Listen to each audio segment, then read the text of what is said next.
All right, hello everyone. Eric Marks, FindingMiddleEarth.com, and today I'm going to talk a little bit about the Fuji X-T2 full review that I just published on my blog a couple of days ago.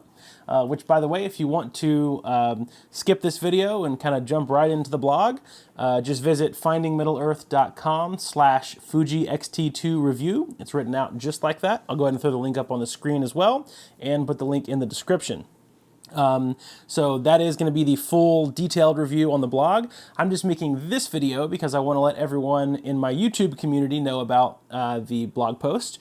So if you don't follow me on Facebook or any kind of social media, I suggest you go ahead and do that. I have a lot of fun little posts and just weird photos here and there that I don't post on my portfolio, that I post on social media. So if you guys want to follow my Facebook page, is where I do most of my stuff, Facebook and Instagram, just go to facebook.com/FindingMiddleEarth, give the page a like, and that way you guys will be the first to know when I publish these big reviews or get in a new product or a camera bag or some kind of product review.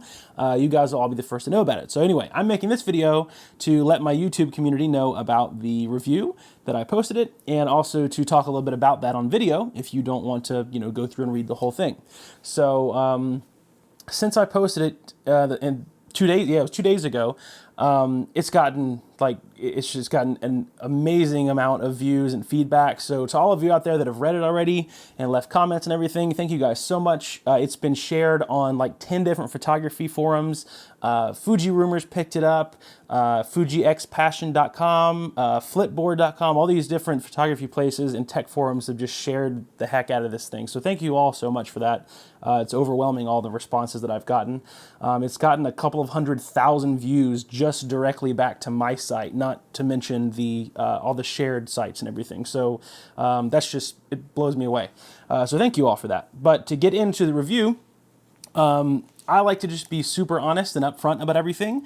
All the stuff that I test, I test it really well, the stuff that I'm familiar with, and then I write an honest, unbiased review about it. And then the stuff that I'm not familiar with, like, I'm not a professional videographer, for example, so I didn't go into insanely great detail about the video features because it's not really fair or accurate for me to give you a strong opinion on video when I'm not a professional videographer. If you want to use the Fuji X-T2 for video, you need to hear the opinions of a professional videographer. So that's just the way that I like to do my reviews. I'm not the kind of guy that gets a camera in for 72 hours, plays around with it, and then writes a review. I have bought this thing with my own money. I spent the past 2 months shooting with this exclusively, not one photo with my Nikon D810, and so I wrote the review based on that. So this camera is a wonderful camera. It is the best mirrorless camera that I've ever used. You'll read a lot more about that and the autofocus system and everything kind of broken down in the review on my website, but I just kind of skipped right to the end of my review here. I have it on my laptop here, and I'll go over my conclusion and some of the things, kind of my list of what I liked the most and my list of what needs the most improvement, and we'll just touch on those just a little bit. So this isn't meant to be a video where I'm going to break down the whole article, because that would take over an hour, but I just thought I would do kind of a broken down category here of what I mentioned in my review here. So what I said for the things that I liked the most is, the first one is build quality. So let's talk about that a little bit. This Fuji body is fully weather sealed. It's a very, very rigid build. The X-T1 was the same way, very, very rigid. This one does feel a little bit better built. It's just tiny bit heavier, a little thicker, a little bit more of a pronounced grip. So I love the build on this thing. The dials feel great. One thing that I have noticed playing around with it for the past couple of months, and I mentioned this in the review as well, is that everything feels really nice and built well, but for some reason the exposure compensation dial, when you press it, put any kind of pressure on it, forward or back, the whole dial kind of shifts physically. You probably can't see it on the video, but I can feel it. The whole dial will actually physically shift forward and backwards if I put pressure on it. And at first I thought it was maybe just my Fuji body and maybe it was defective or something, which I wouldn't have really cared. I mean, I'm sure it's built well. But I went to a camera store when they finally got the X-T2 in on display, and it was the same thing with that X-T2. And then I've talked to a couple of other Fuji shooters, and they said, never really noticed that. You're right, it does actually actually kind of physically move. The dial will move, and it almost feels like it's going to break off, you know, if you put too much pressure on it. But I am sure that it is built just as well as everything else on the camera. I've not had any problems with it at all, you know, by any means. That's just, in my opinion, the one little dial on the camera that doesn't feel quite as sturdy and strong as the others. Because the others, if you put any kind of pressure on them at all in any way, shape, or form, not that you're supposed to do that, but if you do, you know, they don't really move. They're just stuck to the body. They feel like they're just, you know, indestructible.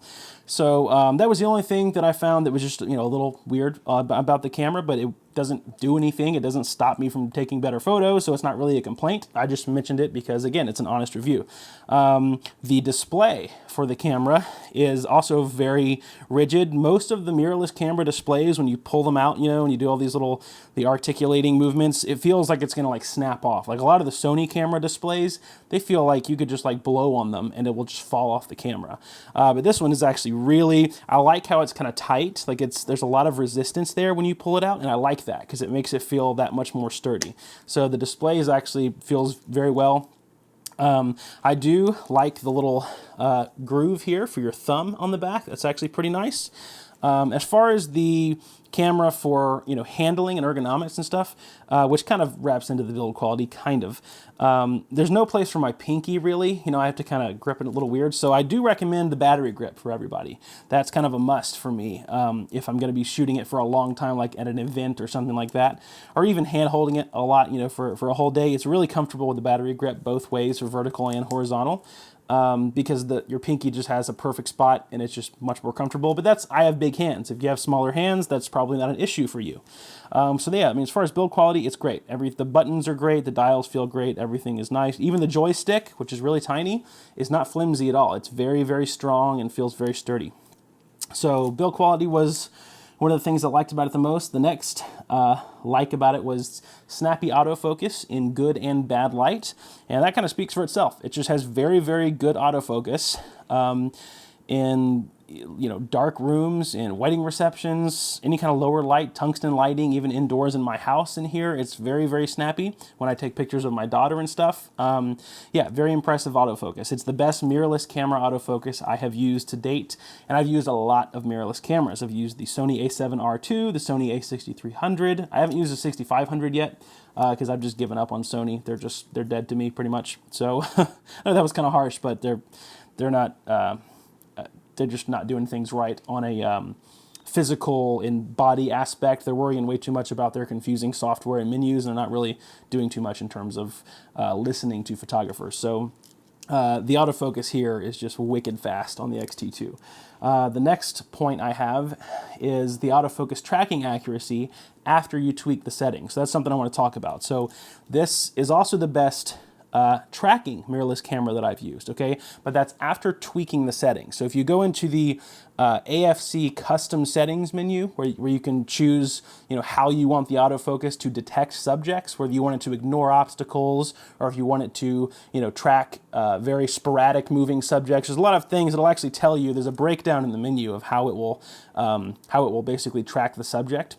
And so if you can fine-tune that to your situation, you're golden. You're good to go. It's very, very fast. It's perfect tracking, but you have to tweak it a little bit. You can't just flip the switch here into continuous shooting and just have at it. It has to be tweaked to the situation. So that's good and bad. A lot of the DSLRs I've used in the past, like the D4, D4S, you just flip that bad boy into continuous and you're good to go. But this is just as good as that if you tweak it to the situation. Might even be a little better because, I mean, the tracking capability is really, really good.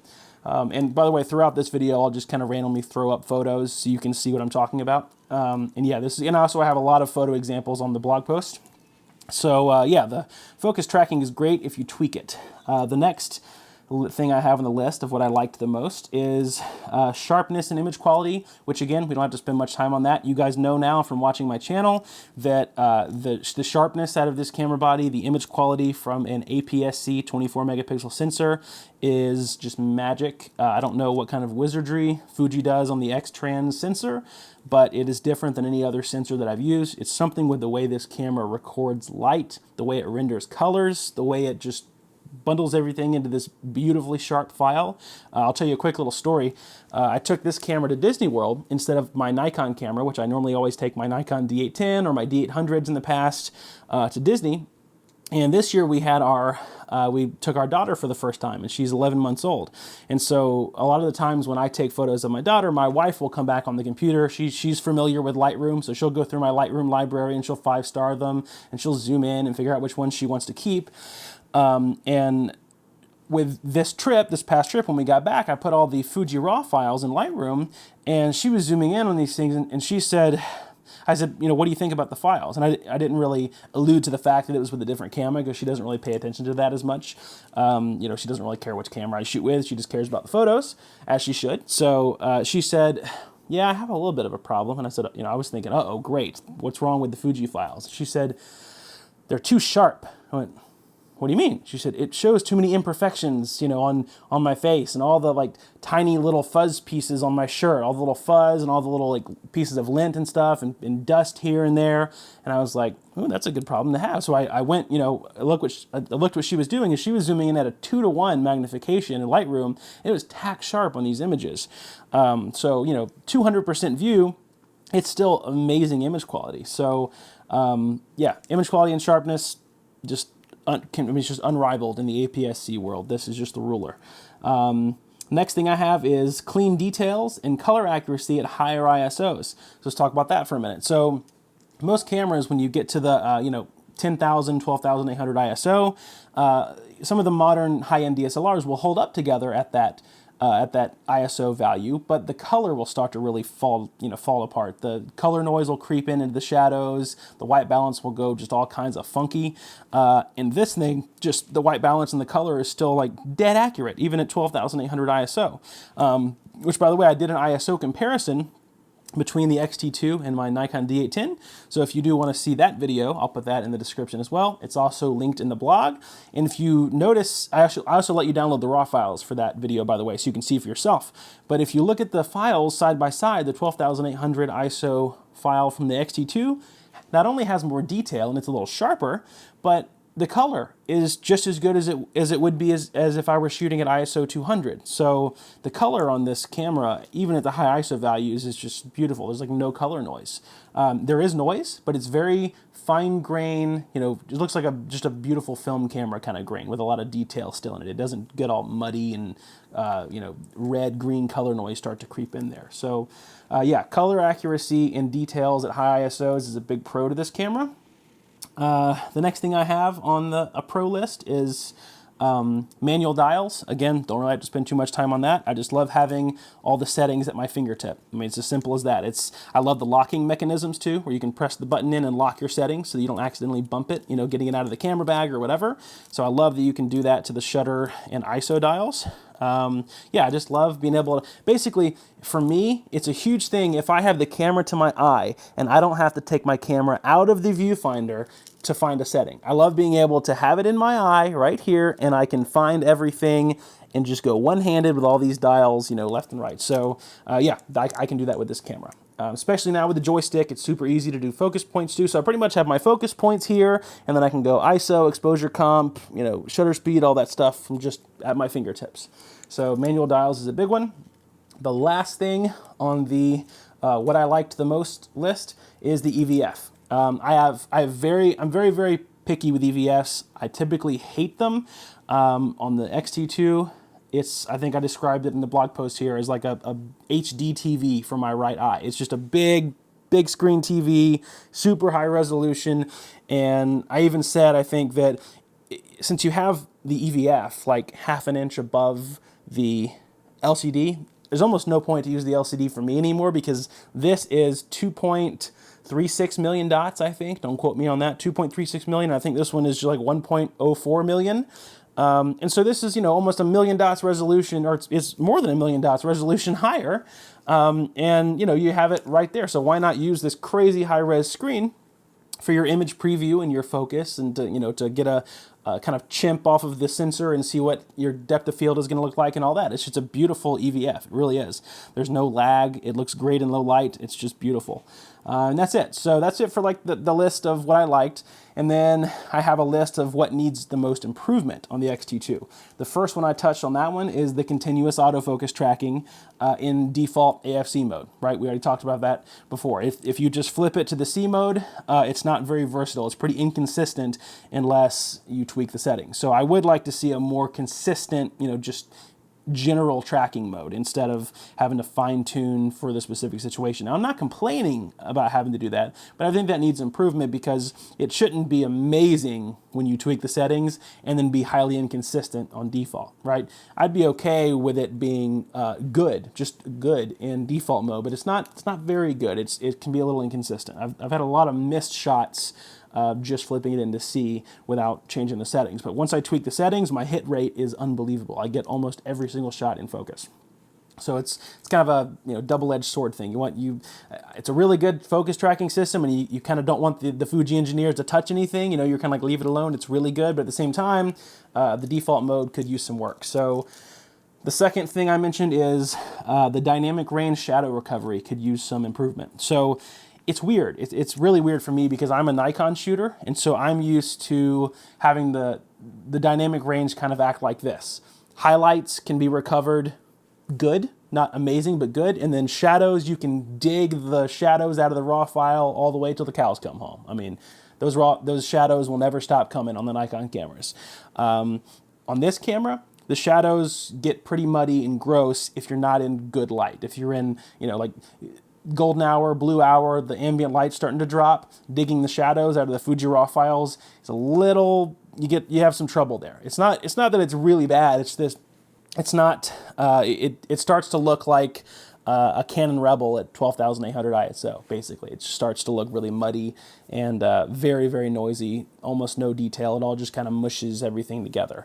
And that's not in every situation. If you're in good light in the middle of the day, you can dig shadows, no problem. But in those trickier situations, you can just bracket if you wanted to, so that's why it's not like a huge deal, because you can obviously shoot in HDR brackets and you'll have no problem. But out of one single raw file, I did have a lot of trouble consistently with raw files trying to dig the shadows out of this and make it look really good. But with highlights on the Fuji raw files, it recovers better than my D810 file. So it's weird. I have amazing highlight recovery here and then amazing shadow recovery in my D810. And I hate it when things just naturally end up like that, which happens all the time in photography software and cameras. You have like this amazing feature in this camera and this amazing feature in this camera, and you just want to find some way to put them together into this ultimate thing. So yeah, that's the shadow recovery needs a little bit of work on this guy. And the next thing has to do with, let's see, on the needs improvement list, the base ISO. So I would like to see in the future the base ISO being lower than 200. I'd like to natively go down to 100 or even below. My D810, I can go at natively ISO 64, and it's not that this thing takes bad photos at ISO 200, it doesn't at all, but on the D810, I think a big reason why the shadow recovery in the dynamic range is just a little better is because at ISO 64 or even at ISO 100, you can push the raw files a little more. You have a little more room to dig information out of the raw files, and you also just get an overall a little bit cleaner of a file in low light. So it's not a huge difference, but I definitely would like to see the X cameras go below ISO 200 natively on the next model. So next here, or even on a firmware update, they could probably do it on a firmware update because this camera can already do ISO 100, but it's at a low mode. It's not considered native to the camera. And then the last thing I have on the needs improvement list is the Fujifilm app and the Wi-Fi communication reliability. I love the fact that I can connect my smartphone to the X-T2 here, but the problem is once I try to import photos or connect it and do something, it disconnects a lot, like kind of half the time. So what I've found is that if I want to use the camera or my phone as a remote, okay, so right, to be able to take pictures and mess with my exposure, I can do that fine. But the second that I exit the remote function of the app and I want to take those photos and import them, which you're able to do, the second that I get out of the remote app and I go to try to import them, it just disconnects. And it happens about half the time. about 50% of the time it just disconnects for no reason, not sure what's going on. I've even tried it with a different phone and an iPad just to see if it was a phone issue, with my phone. So I don't, it needs some work, which there isn't really a perfect Wi-Fi capable camera yet. They're still all a little bit finicky to deal with. But this one is definitely better than most in the sense of being able to control the camera, because this one, with the Fujifilm app, you can control the focus, which is a huge one. Focus, white balance, exposure, all your manual settings. But the focus is a big one for me, because when I do videos, when I'm out in the field and I want to record myself, a lot of the times now I'll just do quick videos with the X-T2, and I'll shoot with the X-T1, but I'll record myself on the X-T2 because it shoots 4K, and I'm able, instead of just, cranking it on focus peaking and trying to manually focus and figure out where I'm going to be standing, I can just put it on a tripod and I can just tap my face on the phone on the app, and it just focuses on my face, and I'm good after that. So yeah, that's, I think, just the whole Wi-Fi, basically wireless communication from Fuji camera to any kind of smart device just needs work. And again, all those things that I mentioned that need improvement, they're not make it or break it things. They're not like, I would never buy this camera because of this. These are just little things that I found after 2 months of shooting with this thing every single day. And I just wanted to be honest and, pour all of this information into this huge blog post. And I just wanted to break down those things on video here for you guys. So that's basically my conclusion of what I found at the end of the review. If you want more detailed stuff, just head over to findingmiddleearth.com/Fuji X-T2 review, and you'll see a bunch of example photos, and I go into much more detail. Other than that, I did want to mention one other thing before I end the video. I've been getting a lot of messages lately on how I organize my photos. I guess because I've been doing some more post-processing videos and people are looking at my Lightroom catalog or whatever. I already have a video tutorial on that, so I've gotten a lot of, probably not a lot, like maybe 10 or 20 people lately that have asked me how I organize my photos. So if you head over to findingmiddleearth.com/store, you'll see I have a video tutorial on there. I think it's $29, something like that, and it's my entire workflow from start to finish of how I name and date my files, how I tag them, how I keep the file structure in Lightroom and everything. So that's available on my store for download. Right now you can go and get that, so it's hopefully that'll help you out, because a lot of people have been asking me to make a video, and I think I made that like a year ago, so I just wanted you guys to know that that is there if you need it. This is not a plug for that at all. If you want it, that's great. If you don't need it, that's fine. There's no pressure.